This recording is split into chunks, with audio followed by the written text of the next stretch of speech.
Such a very important topic relating to guns, the Second Amendment issues. Some people just are not understanding the basics here regarding what the Second Amendment was about. Its intention was to help us protect ourselves from a corrupt government. This item is never mentioned when it comes to how the media handles any of these horrible events, such as in the gay club down in Florida or the Sandy Hook, etc. They never talk about how the Second Amendment was designed to help but protect us from a corrupt government.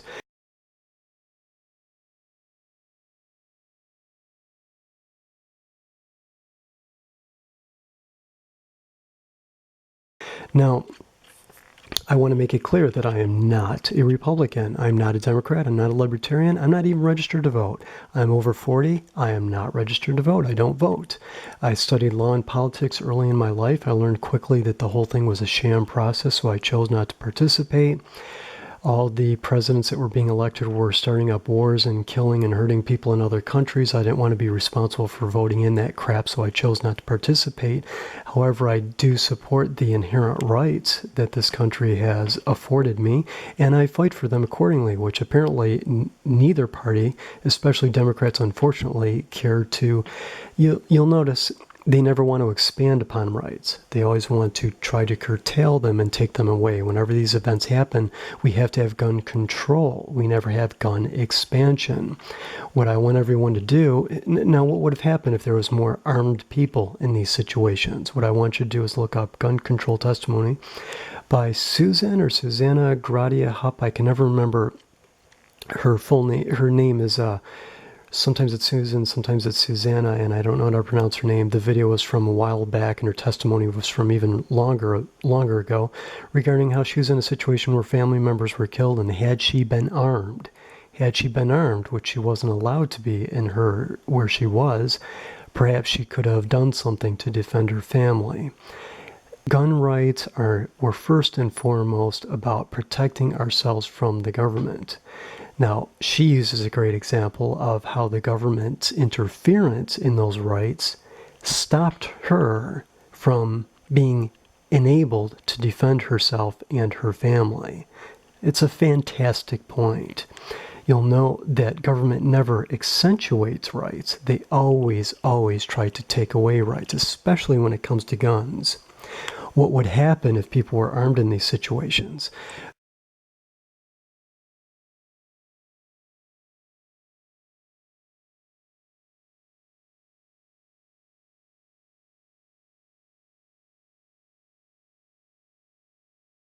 The argument where the anti-gun people always go is that it would be anarchy, that people can't control themselves. Well, maybe some people can't, but I can. So why do I have to deal with heavy legislation that is trying to protect everyone else from the lunatics and the people who can't control themselves responsibly? That's not an American ideal at all. America's always been about freedom and responsibility. Now, there's always going to be people that are going to hurt other people in one way or another, but it's people hurting people.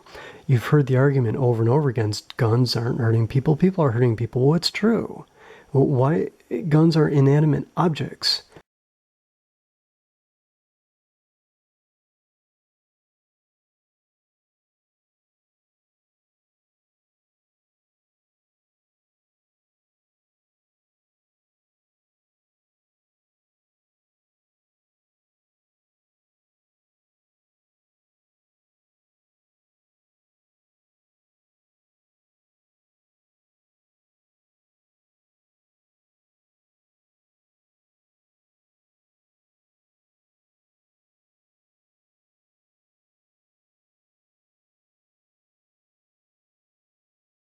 Okay, what I also want you to look at here is an interesting statistic regarding the number of deaths that occur via doctors as compared to guns. Now, I was a victim of this, not death, but of being hurt by doctors back in 2005 severely. I took an antibiotic that is still on the market today called Levaquin. It's a class of fluoroquinolone antibiotic, and if you look up Floxed, Floxed, you'll discover countless people are being horrifically damaged by this drug, yet it's still being sold. Their joints are being completely wrecked and damaged. It's a horrible thing. So doctors are causing a lot more harm than guns are. Clearly, why don't we start imprisoning or banning doctors? Why, folks? Now, for those of you who, when I said I was in the trenches against the government for a long time. I'm not in that realm anymore. But to sum up, I spent a lot of time and witnessed a lot of different people going up against the government, simply exercising due process. And again, another one of our inherent rights. Just like the Second Amendment, the gun rights, we have a right to due process. If you ever go up against the government, you will discover quickly and easily, and anyone can do this, that the government goes to great lengths to deny due process rights, and they do it every single day, all the time. We all get traffic tickets. It's a great way to discover for yourself how rampant this is, to prove how extremely corrupt this government is. Just get yourself a traffic ticket. You have to go in there and plead guilty or not guilty. The government's committing a fraud against you right off the bat. Traffic tickets are a civil matter. Civil matters are like lawsuits or family court.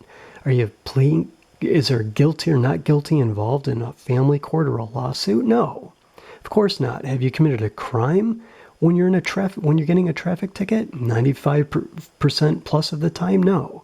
You've committed no crime, but they engage you in this sleazy deception to intimidate you, to extort money from you legally, and that's just the start of the frauds and the defects involved in due process that governments routinely exercise against people. I could list 20 more easily in traffic tickets alone. The ex parte proceedings with the judges and the prosecutors and the defense attorneys all behind closed doors deciding everyone's fate. That the defendants are not allowed to attend. The list goes on and on and on. This is also rampant in tax court. So I also wanted to point out here as kind of a silly side note, but maybe not so silly, the sit-in. Look at what these guys are being fed.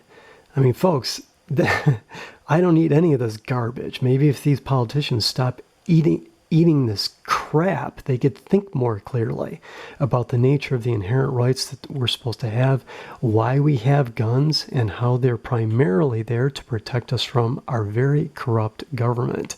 That is what it's all about. You know, I look at this guy's face, he just disgusts me. But by the same token, I look at George Bush's face and I'm even more disgusted. Even by his father, these people are so corrupt. The government is all about serving the debt and serving the banks. They're both on the same team. And the bipartisan angle, Democrat or Republican, is just if you haven't figured out that they're on the same time, I implore you, put some time into studying politics, the law, economics, the banking system, the debt structure. It's all there in support of that. They're both on the same team. It's designed to support and perpetuate that at any and all costs. That's why the inherent rights that we have in the Second Amendment are crucial and why they cannot be messed around with. I'm responsible.